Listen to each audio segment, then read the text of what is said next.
Hello there. I just had an early morning message from a good friend, Debbie Dubois, who's, I've linked stuff to her channel here. Got some great stuff there. She's left me a message which prompted, got the wheels turning in my head, and I thought it was a really good thing to just drop in here quickly at this point when we're all feeling very pressurized by distracting 3D events that aren't important but absolutely need our attention and won't be ignored. And usually are coming like a smack to the back of the head with a bit of wood. Right? They're things that we can't ignore, we have to deal with. They're very pressing and they're so mundane. They're so 3D. It's like, what in the hell is going on here? And that's still rolling like a steamroller. That's still rolling full bore, and lots of people are still dealing with that. And in the middle of all of that, she was saying she'd been listening to some George Kavaris. If you don't know who George Kavaris is, you'll find some interviews of his on here. He's an Australian.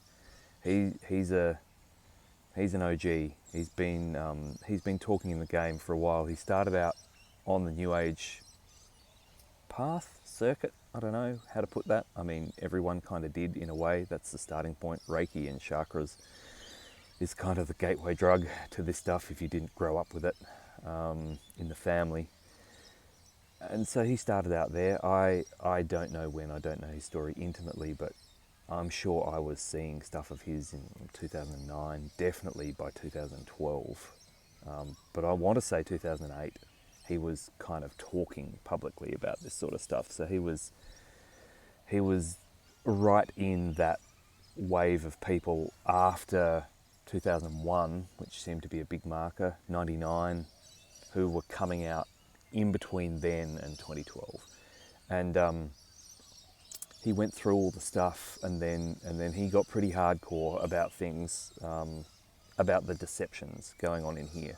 New Age dropped him like a hot rock as soon as he started talking about removing chakras and false kundalinis and people. That sort of stuff triggers a lot of people. So they dumped him. And he went.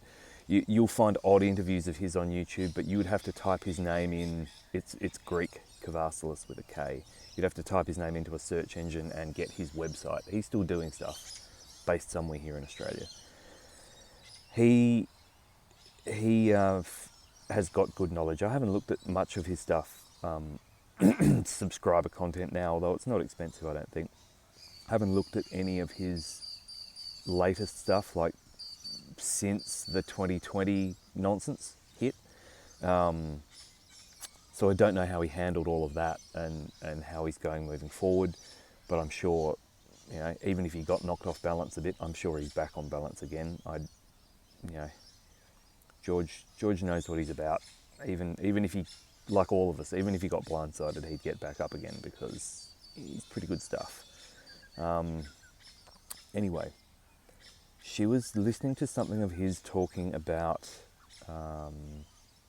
the difference between the pineal and the pituitary gland, the third eye, and the heart, and DMT junkies and and out of body experiences, as in like constantly going out of body to get information in certain ways, and how it's a way of doing things, but it's to be, I want to say, highly suspect. You just need to watch yourself. And I've said this a lot if you were to trawl back through my videos, but it would take too long because I do waffle on to find the timestamps in there where I say repeatedly, they weren't lying in those books where they said the Archon overlord, Anunnaki, whoever, said we're going to hide the infiltration in the only place we'll never look. The only place they will never look, the humans. We gave them our minds. Your mind is not your own. it is hijacked. It is not even connected to your body energetically in a lot of ways of looking at things. When you see that pyramid with that all-seeing eye above it, the pyramid is your body. The all-seeing eye represents your head floating above the pyramid. It's the Illuminati, it's this, it's that. Yeah, it's all of that, right? Because the focus is not the pyramid, the structure. That's the energetic powerhouse that is, Stargate style, drawing all this power in from the inverse pyramid down below it. There's a pyramid above the ground and there's another one flipped below the ground. And at the point, just below the point under the ground, there's a 0 point pocket. That's where it's all coming from, right? Deep in the depths. Whoom, up it comes. And then the lines of power run up the 4 corners of the pyramid, the 4 lines, up to the point. Bang, this powerful light shoots up. And what does it shoot into? The disconnected, all-seeing eye that is recording everything you do.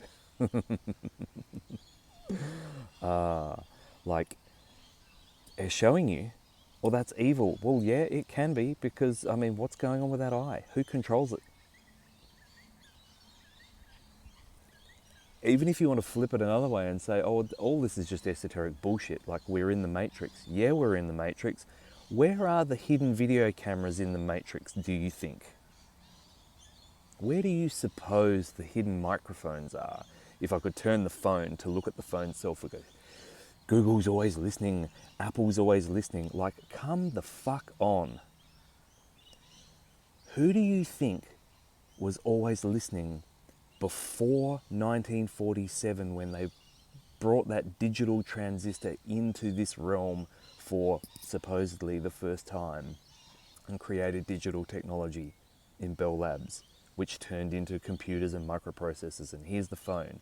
Now, they've got voice-to-skull technology, the military, and they can do word of God. They can just beam it into your head from a van outside. They don't even need a van. They're in white sands, in the American desert. They're in Russia, they're in China. And they just beam this message through the satelloons, the pretend satellites, the balloons, which are all just working through towers and cables under the sea anyway. Look it up, 99 point something % of internet traffic runs through cables, not fucking satellites. Story for another day. I'm not saying satellites aren't real, or balloons or whatever, but it's interesting they don't handle any of the traffic, so we're told. Oh my God, this amazing technology. What does it sound like to you? Does it sound like a 400-year-old story or a Greek myth? Some of those Greek myths could only be 400 or 500 years old, but anyway, a 2,000-year-old story, a 3,000-year-old story of a demon in your head talking to you, of a demon on one shoulder and an angel on the other whispering into your ears, and it sounds like a voice in your head. This shit is not new. They just found a new way to package it. Where are the eyes for the Matrix? Where is the listening device, the audio that is always on and always recording? Where do you think it is? Agent Smith, your head is not your own. Sure, George puts it in a very different way, but it's very, very pertinent. You go into a third eye trip when I'm in sessions with people, and people get very visual, some of them, not all of them. I try and take people through their hearts as much as possible, but and the trick is to be in all of them at once, right? And I'm not talking about chakras, I'm just saying to be in all of the energy centers, the nexus points in your body. And if you've got to the point where it's all just on your spine, it's all just one energy center, well, that's beautiful. You're probably not talking to me. But the trick is to get into all of them. So it's not like be in your head or be in your heart. It's like be in both. And now pay attention to your heart. Head's going to keep running. That's fine. Stop getting caught by the Technicolor movie and the audio-visual things that are going on there. Because people get caught in sessions and it gets really hard for them to untangle what's going on, heal themselves, disconnect themselves from whatever the story is, because it's so visceral. Like, it's point of view. It's like the YouTube point of view stuff, you know, where people do the triple backflips on the BMX bikes, never been done ever, and then 3 days later all the children are out doing it. Because once you see someone doing it, your brain goes, oh, well, that's kind of like me doing it. And, you know, the brain doesn't know the difference when it's looking at point of view. So it's this thing. It's very distracting. You can get very caught up in it. And do you know that it's true? Do you know that it's yours? When I was saying that the heart is, well, I mean, we are a Stargate, but the heart has a portal, you know, back to you, back to home. There's another portal up in here. People talk about it all the time. The third eye. Where's that portal going back to? Do you control that Stargate? We gave them our minds. Who controls that Stargate? That is siphoning up all the visual and all the audio and all the dreams that you have a recall of. Goes back through that Stargate. Who's watching that feed, do you think? That's why we go through here. I don't, when I'm with people, when I'm working with people, when I'm working on my own, when I'm doing whatever I'm doing, I don't see anything. I close my eyes, it's black. I don't get voices, I don't get noises, I don't get colours. I feel everything. And it took me a while to work out what was going on, that the mind is totally hijacked.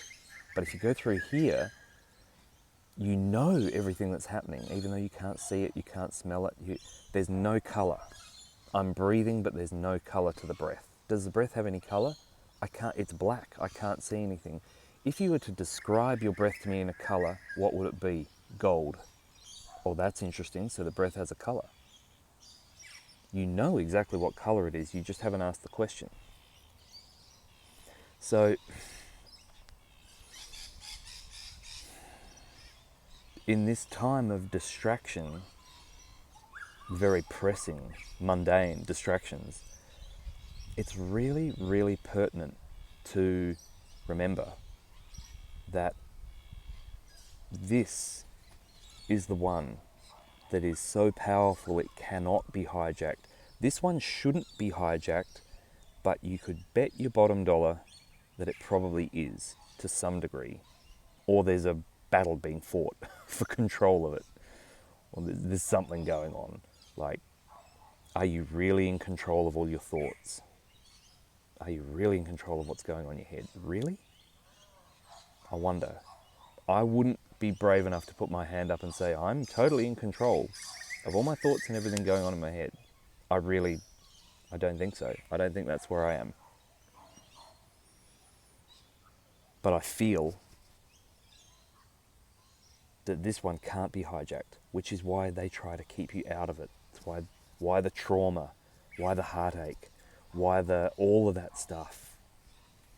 So you don't go here. Because this is the unstoppable one. This is the unhijackable one. This is where you need to be going in if you want to be getting clear visions, clear answers, clear reports, clear missions, whatever. Here. Going in through here is very, very important. So, try not to be a DMT junkie. Try not to get caught up in because it's not that there's anything wrong with it, it's just that it seems that it is very, very easily hijackable. And if you don't know who you're dancing with, walk off the dance floor, gather yourself, and then come back in at a safety point where you know you're going to be okay, and work from there rather than working from a known weak spot.